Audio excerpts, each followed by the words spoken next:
Welcome to Research Business Daily Report, where researchers come for news, insights, and commentary about their field.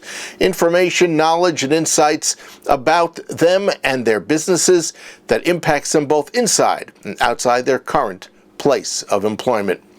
Today, a leading corporate communications and public affairs expert in the wake of criticism of pollsters after the United States presidential election of a year ago dishes out what he thinks about what companies using market research should be asking their research providers in order to build a comfort level. RBDR is sponsored today and this week by Symmetric Sampling, a division of Decision Analyst, providing sampling services to companies that place a very high value on representative samples, scientific sampling methods, and advanced fraud detection systems. You can learn more about this at symmetricsampling.com.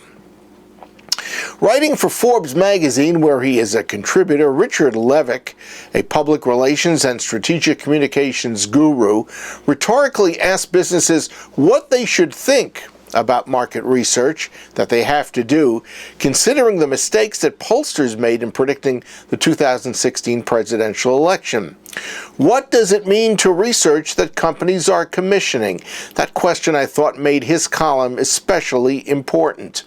Levick states, quote, "The truth is that political polling and market research are different sciences, although both generally rely on surveys as a foundation," end of quote. Levick noted that inability to detect and account for quote-unquote shy Trump voters created questions about survey research, even though such concerns have been largely debunked. Levick pointed out several well-known problems that beset pollsters: learning the pulse of eligible voters, along with divining who would show up to actually vote on Election Day. In corporate market research, he said, there's no real analog to turnout.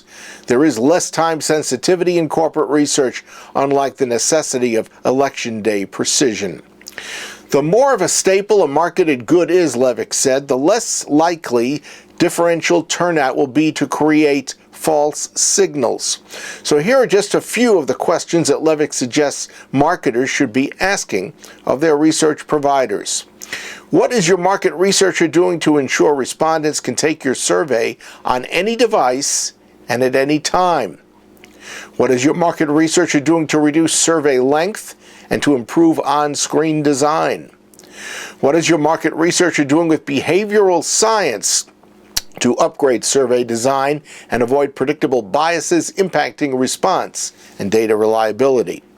How is your market researcher reaching non-panel audiences to ensure diversity in those audiences? And where do they get their samples from, and how has that been changing? Is your market researcher using facial coding and other forms of neuro research to measure emotion as well as enthusiasm?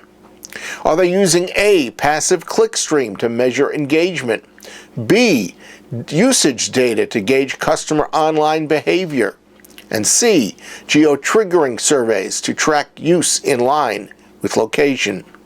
What other data sources exist that your market researcher could use to augment survey findings in order to get a sharper consumer picture of motivations and choices?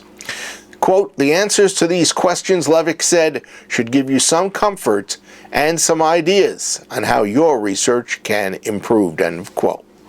That's your Research Business Daily Report, which has been sponsored today and is this week by Symmetric Sampling, a division of Decision Analyst, providing sampling services to companies that place a very high value on representative samples, scientific sampling methods, and advanced fraud detection systems. You can and should take advantage of the link that we're giving you to learn more about this. It's at symmetricsampling.com. You'll find a tremendous treasure trove of information there about the field. We hope you have a great research day, and also that you'll be back here to join us tomorrow.